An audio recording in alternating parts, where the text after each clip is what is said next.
The Modern Family VR Commission helped me to make the work by firstly allowing me to imagine extending upon my practice in the world of virtual reality. It also gave me the resources and the support to expand upon previous work. Virtual reality seemed to be the next obvious step, moving on from immersive sound environment and screen-based work. So we shot the work Bayi Gardiya at the 6 Mile, which is a swimming hole where my family, my brothers and I, our cousins, spent much of our childhood in the bush. So for me, it's a very nostalgic and sentimental place that's full of lots of happy memories.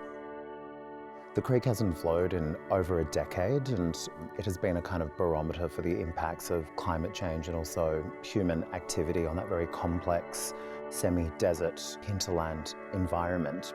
I think if you're working in VR for the first time, it's really important to have a very strong, well thought out and robust conceptual premise for the work, and then the technology can extend upon that. A friend of mine, Marina Abramovich, was actually doing a work, and she kind of prompted me to get interested in virtual reality. You'll be in the dark, you will hear my voice emanating around you, and then you'll be positioned within the center of the 6 Mile. The entire sound environment is created solely out of my own voice, but simultaneously I think I speak with a kind of collective voice because it is an arrangement of many layers of voices.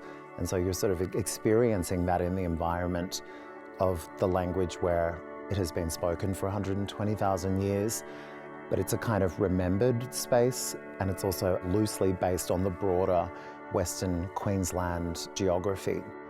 Intention behind a lot of my sound works is not to teach language, but rather to give people an experience of what Bidjara feels and sounds like, and also to make that part of the larger Australian experience and conversation. If I sing even one word of our language, which is considered an extinct or lost language, then it can't be described as such because it's being presented as a living language within the art context.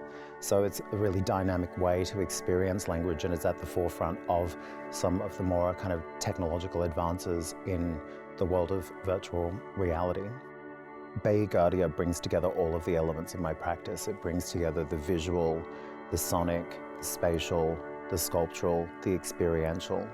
So it also allows you to feel language in the landscape that it has been spoken in.